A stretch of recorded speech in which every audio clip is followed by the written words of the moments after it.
19th century is the culmination of the British Empire that controlled a vast number of countries in all six continents, from Australia in the east to America and Canada in the west. The English language had become the language of government, diplomacy, military, trade, industry, technology, and education. It was the language of power and aristocracy in the social hierarchy. It had established itself as a mother tongue by displacing the native languages of the people in countries such as the United States, Canada, Australia, New Zealand, and South Africa. This is going to be the topic of this video. Now let's look at the geographical, political, and social situation of the time. This remains almost the same as far as the language map is concerned, even today. So we can apply it very much in today's condition. In the various parts of the former British Empire, as in the United States, the English language has developed differences that distinguish it from the language of England.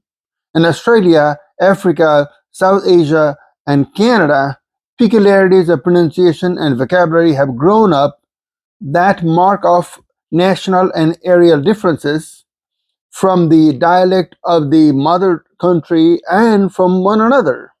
These peculiarities are partly such as arise in communities separated by time and space, and are partly due to the influence of a new environment. In some countries, the most striking changes are the result of imperfect learning and systematic adaptations by speakers of other languages. Differences in nature and material civilization and generally contact with some foreign tongue are clearly reflected in the vocabulary. Let's look at these varieties one at a time. Now, first, let's talk about Australia and New Zealand. Australian English uses many words that would not be understood in England or America. Some of these are old words that have acquired new meanings by being applied to new things. For example, the term robin is used for various birds not known in Europe. The word jackass, the shortened form of the word is from laughing jackass, means a bird whose cry is like a donkey's bray. Other words have been borrowed from the Aboriginal languages of Australia and from Maori in New Zealand. Kangaroo and boomerang have become general English, but wombat is still chiefly Australian because it is the name of an Australian animal. The Australian calls a rowdy straight loafer a larrikin. A swagman is a term, a man traveling through the bush, carrying a swag. Where an American talks of a ranch, an Australian speaks of a station, and like us, distinguishes between a sheep station and a cattle station, which would be sheep ranch and cattle ranch. A boundary rider is one who patrols an estate and keeps the owner informed concerning every part of it. The English of Australia not only is characterized by interesting differences of vocabulary, but varies strikingly in pronunciation from the received standard pronunciation of England. The accent of the majority of Australian has characteristics often associated with Cockney, especially in the quality of the vowels and diphthongs that appear in the words, for example, beat, boot, high, and how. Because an Australian pronunciation is of hey, may register, an American is high, a basin is bison. These systematic differences have been the source of misunderstandings between speakers of general Australian and speakers of other national varieties, and though not among the speakers of general Australian themselves. Now let's go to South Africa to learn about the South African variety of English. Africa is the most multilingual continent on earth. The present Republic of South Africa had been occupied successively by the Bushmen, Hottentots, Bantus, Portuguese, and Dutch before the English settlers came. So the English language of South Africa has acquired elements from all these sources. A few words that occurred earlier in South African contexts have passed into the general English vocabulary, in addition to apartheid and veld, which retain their original associations. British and American speakers use commando or commandeer and trek in contexts that no longer reflect their South African history. The great majority of Africanisms, which means words and expressions borrowed from Dutch and Afrikaans, would still be generally meaningless in other parts of the English speaking world. They are still quite common in the daily life of South Africans. A recently compiled list of words and phrases that South Africans themselves consider to be characteristic of their variety of English includes bit, biltong, which means strips of dried meat, bravalis, which means a barbecue, donga, which means a ravine, gaga, which means insect, Queke sisters, which means confection, Kapje, which means hill, liquor, which means nice, Nilis, which means Indian corn, Au, which means fellow, Spruit, which means gully, and Veldsquan, which means hide shoes. As in Australian English, a number of good English words are used in quite new senses. South African racial policies gave a new meaning to location as an area in which black Africans are required to live. Lands in South Africa are just those portions of a farm that can be used for cultivation of crops. Camps refers to the fenced in portion of a farm, and the leopard, which is Afrikaans in tiger from tiger, is sometimes called a tiger. Cookies, which are small cakes, is the same as our word which we also learned from the Dutch. Divide, thus watershed, is said to be borrowed from American use, and upcountry is used as much as we use in our eastern states. Now let's come to the variety of English spoken in West and East Africa. The English language has a complex relationship to the many African languages in other parts of sub-Saharan Africa that were once British colonies. They are now independent countries. Ghana, Nigeria, Sierra Leone, Kenya, Uganda, and other former colonies have a choice of retaining their colonial linguistic inheritance or rejecting it. In Nigeria, three main African languages, Hausa, Yoruba, and Igbo, and scores of languages spoken in smaller groups exist alongside English. Although only a tiny minority of the population speaks English, almost always as a second language, it is the official language of the country.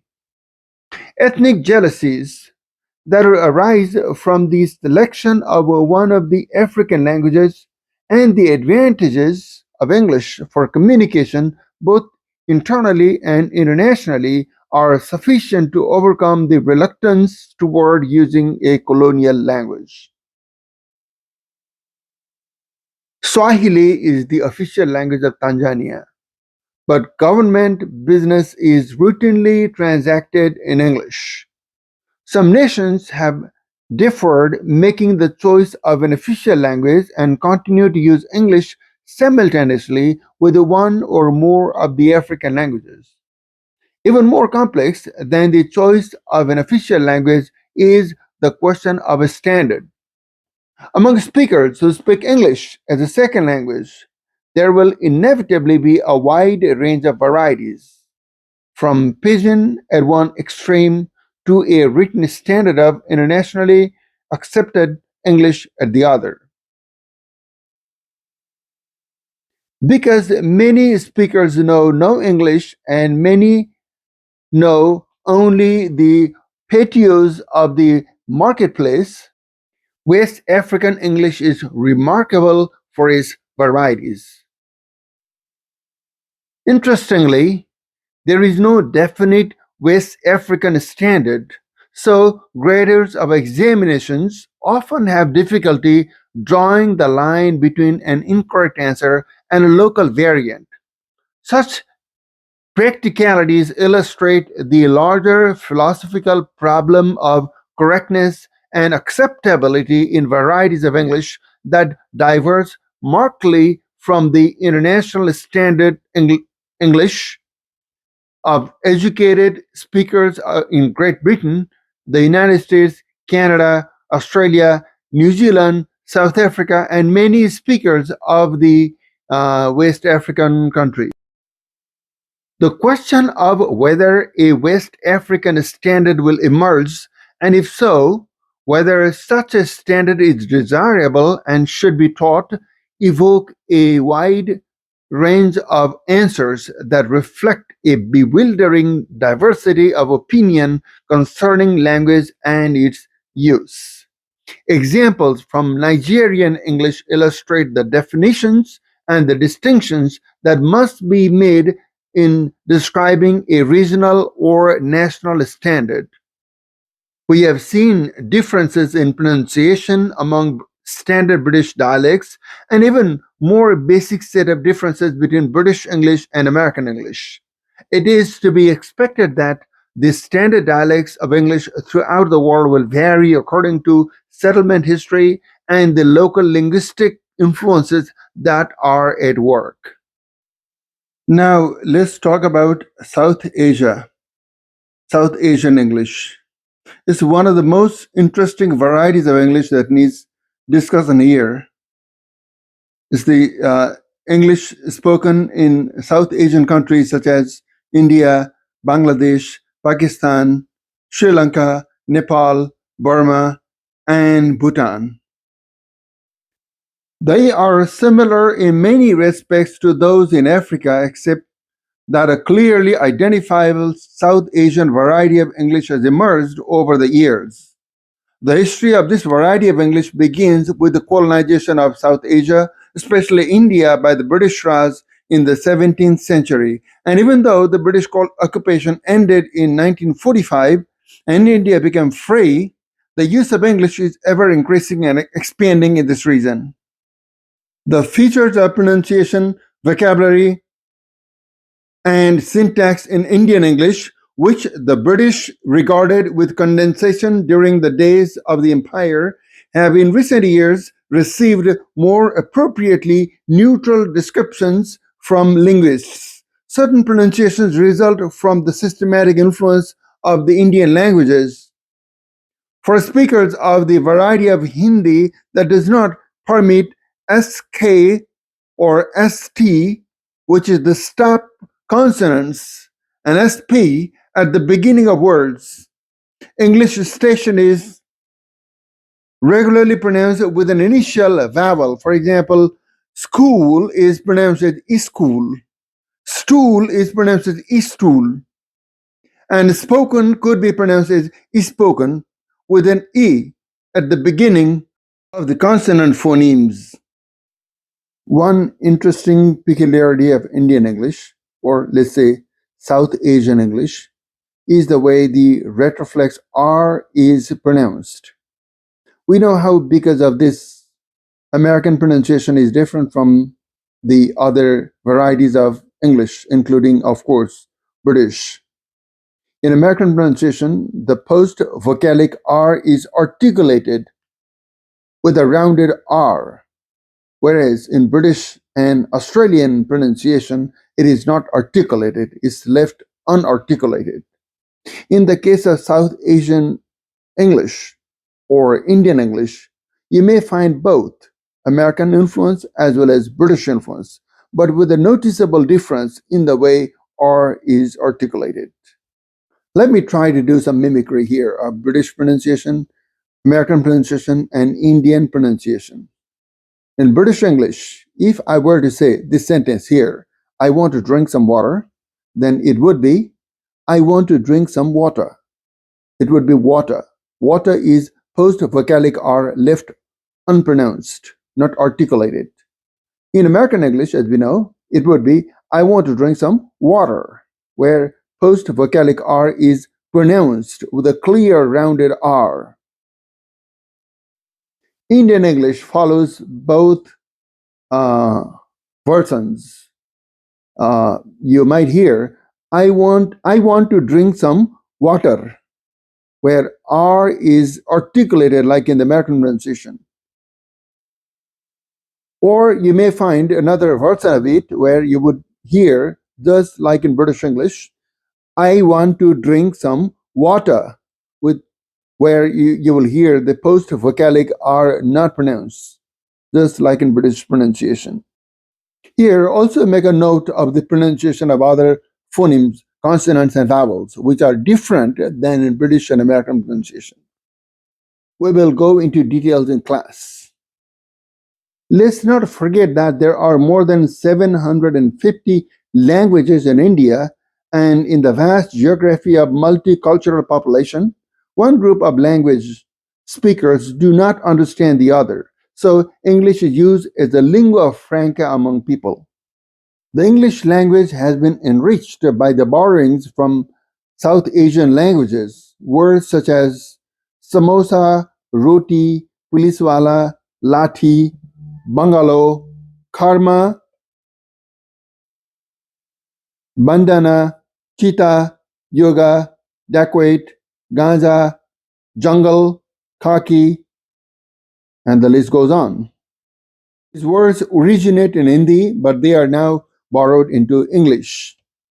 The English of Singapore, Malaysia, and Hong Kong. The development of English as a second language in the Pacific Rim is especially interesting because of the influence of background languages such as Chinese dialects, Hokkien, Cantonese, Mandarin, etc., and Malay, another language, the Southern Indian Tamil language. And because of the effects of different language policies instituted by the various governments there. Historically, the Malay Peninsula has been among the most important trading areas of the world, the site of a productive, if sometimes uneasy, cultural mix of Chinese, Malays, Indian, and since the 16th century, Europeans.